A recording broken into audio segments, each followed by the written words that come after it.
Canada வாழும் உறவுகள் மற்றும் தாயக உறவுகள் மற்றும் புலம்பெயர் உறவுகள் அனைவருக்கும் எனது இந்நேர அன்பான வணக்கம்.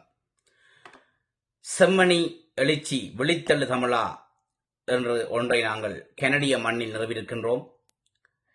கனடிய மண்ணில் ஸ்காப்ரோ சென்டர் அல்பர்டா கேம்பல் சதுக்கத்தில் அந்த முகவரியில் ஆகஸ்ட் இந்த மாதம் 30ஆம் தேதி மாலை 5 மணிக்கு இந்த மாபெரும் கண்டன போராட்டத்தை நாங்கள் எடுத்து நடாத்துகின்றோம்.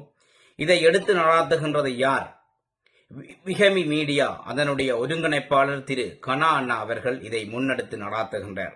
அதற்காக எங்களுடைய மக்கள் பேர் ஆதரவை வழங்கி நிற்கின்றார்கள். அந்த வகையில் இந்த செம்மணி எழுச்சி விழித்தெழு தமிழா என்றதை நாங்கள் எதற்காக இந்த இடத்தில் கனடிய மண்ணில் நிறுவியிருக்கின்றோம்? உலகளாவிய ரீதியில் வாழ்ந்து கொண்டிருக்கக்கூடிய அன்பு எம் உறவுகளை சற்று உற்று நோக்கி பாருங்கள்.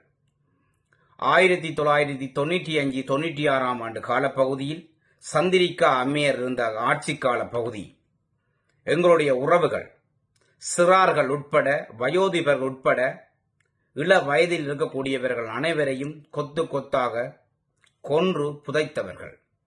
எதற்காக கொன்று புதைத்தவர்கள்? அந்த காலப்பகுதியில் அவசரகால ஊரடங்கு சட்டம் அங்கே அமலுக்கு கொண்டு வந்து கிட்டத்தட்ட 3 மணித்தியாலம் 4 மணித்தியாலம் உட்பட அந்த ஊரடங்கு சட்டத்தை அமுல்படுத்தி எங்களுடைய உறவுகள் வெளியில அத்தியாவசிய தேவைகளுக்கு போகக்கூடியவர்களை பிடித்து கைகள் கட்டப்பட்டு ஆடைகள் களையப்பட்டு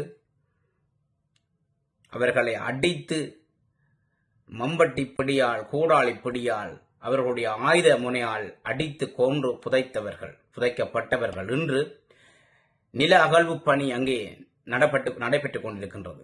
கிட்டத்தட்ட 572 எங்களுடைய உறவுகளை அங்கே கண்டு எடுக்கப்பட்டிருக்கின்றார்கள். இது தொடர்ந்து கொண்டிருக்கின்றது. இந்த நில அகழ்வு அங்கே தொடர்ந்து கொண்டிருக்கின்றது. இன்னும் எத்தனை ஆயிரம் உறவுகளை நாங்கள் அங்கிருந்து எடுக்கப் போகின்றோமோ தெரியவில்லை.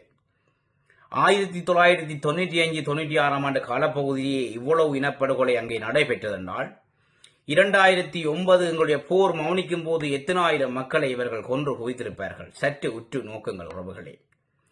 இதற்காக சர்வதேசம் சாட்சி கேட்டுக் கொண்டிருக்கின்றது. செம்மணியில் அங்கே சாட்சியங்கள் அங்கே காட்சிப்படுத்தப்பட்டுக் கொண்டிருக்கின்றது. இதற்கான தீர்வு என்ன? எங்களுக்கு நடாத்தப்பட்ட அநீதிக்கான தீர்வு என்ன? சர்வதேச குற்றவியல் நீதிமன்றத்துக்கு நாங்கள் இதை ஒட்டுமொத்த புலம்பெயர்ந்து வாழக்கூடிய அனைத்து கட்டமைப்புகளும் ஒன்று சேர்ந்து இந்த சாட்சியங்களை அங்கே காட்சிப்படுத்த வேண்டும். நிச்சயமாக எல்லோரும் நாங்கள் ஒருமித்து ஒற்றுமையாக எங்களுக்கு நடாத்தப்பட்ட இனப்படுகொலைக்கு நாங்கள் ஒன்று சேர்ந்து எங்களுக்கான நீதியை கேட்டு போராடுவோமாக இருந்தால் நிச்சயமாக எங்களுக்கு நடாத்தப்பட்ட அந்த அநீதிக்கான தீர்வை வெகு விரைவில் கிட்டும். நாங்கள் ஒற்றுமையாக பயணிக்க வேண்டும். அன்பானையம் கனடா வாழும் உறவுகளே, இந்த மாதம் 30ஆம் தேதி மாலை 5 மணிக்கு ஸ்காப்ரோ சென்டர் அல்பர்டா கேம்பல் சதுக்கத்தில் மாபெரும் கண்டன போராட்டத்தை நாங்கள் நடத்துகின்றோம். எல்லோரும் வர தவறாதீர்கள்.